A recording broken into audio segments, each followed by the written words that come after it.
Guerra improvável, paz impossível. Essa frase define o que foi a Guerra Fria. Eu quero que você anote essa frase, que ao longo dos vídeos você vai entender o que ela significa. Então bora entender como essa treta começa?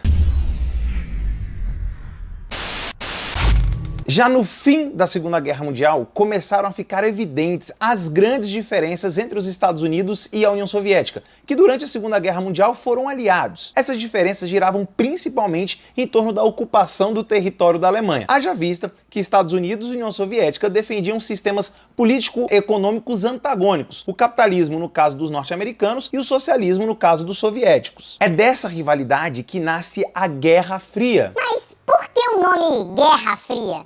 Esse nome significa que foi uma guerra indireta entre as duas superpotências. Americanos e soviéticos não se enfrentaram no campo de batalha com bombas, tiros, aviões e tanques. Sendo assim, podemos definir a Guerra Fria como um período de grandes rivalidades sociais, políticas e econômicas entre dois blocos antagônicos. O bloco capitalista, liderado pelos Estados Unidos, e o bloco socialista, liderado pela União Soviética. São exemplos dessa guerra indireta a Guerra da Coreia lá na década de 50, a do Vietnã entre as décadas de 60 e 70 e a do Afeganistão lá na década de 1980. Foi desse antagonismo que nasceu a Ordem Mundial Bipolar, a bipolaridade. Anota esse nome aí porque ele é fundamental, ele é o centro de Guerra Fria. No mundo bipolar, o planeta ficou dividido em dois polos, em dois lados antagônicos, os capitalistas versus os socialistas ou os Estados Unidos contra a União Soviética. Mas afinal, quando e onde a Guerra Fria teve início?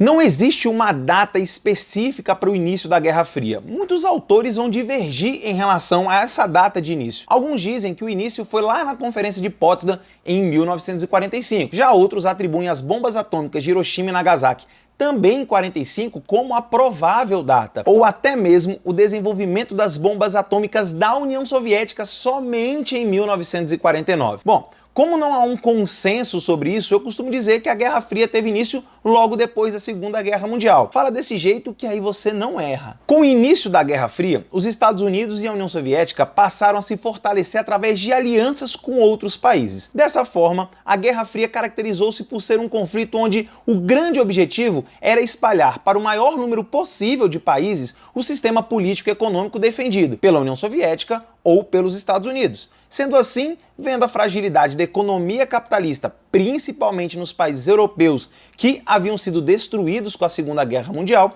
os Estados Unidos promovem em 1944 a Conferência de Bretton Woods. Mais um nome importante aí para você anotar. Nessa conferência foram criados os pilares para a reconstrução da economia capitalista mundial. Foi nessa conferência que a moeda norte-americana, o dólar, tornou-se a moeda de referência para transações financeiras internacionais, substituindo o padrão ouro que existia até aquele momento. Foi lá em Bretton Woods também que são criados importantes instituições internacionais que têm como finalidade controlar as economias capitalistas do mundo na reconstrução do pós-Segunda Guerra Mundial. Essas instituições são o Fundo Monetário Internacional, o famoso FMI, e o BIRD, mais conhecido atualmente como o Banco Mundial. Então podemos dizer que a Conferência de Bretton Woods consolida a superioridade da economia dos Estados Unidos frente às demais economias capitalistas do mundo. Vendo uma Europa destruída no pós-Segunda Guerra Mundial, os Estados Unidos temiam muito que os europeus pudessem aderir ao comunismo e aliar-se à União Soviética.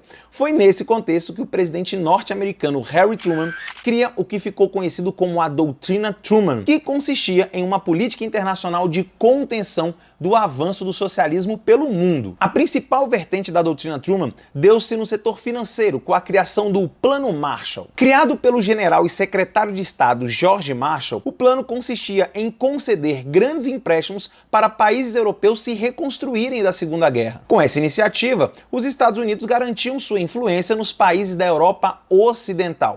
Uma versão do Plano Marshall também foi implementada na Ásia, no entanto lá o nome foi Plano Colombo. Querendo manter a integridade territorial e política do bloco capitalista, foi criado pelos Estados Unidos a OTAN, a Organização do Tratado do Atlântico Norte, uma aliança militar de defesa mútua entre os países capitalistas, onde qualquer ataque sofrido por um país membro da organização seria considerado um ataque a todos que juntos iriam retalhar. Outra organização americana que merece grande destaque é a sua principal agência de espionagem, a famosa CIA, que significa Agência Central de Inteligência. A espionagem foi amplamente utilizada durante toda a Guerra Fria por ambos os lados. Para fazer frente aos Estados Unidos e aos países capitalistas, a União Soviética criou organizações semelhantes às criadas pelos norte-americanos. No campo financeiro foi criado o Comecon, o Conselho para Assistência Econômica Mútua, uma espécie de plano Marshall, só que para os países comunistas aliados da União Soviética. No campo militar foi criado o poderoso Pacto de Varsóvia, que consistia em uma aliança militar de defesa mútua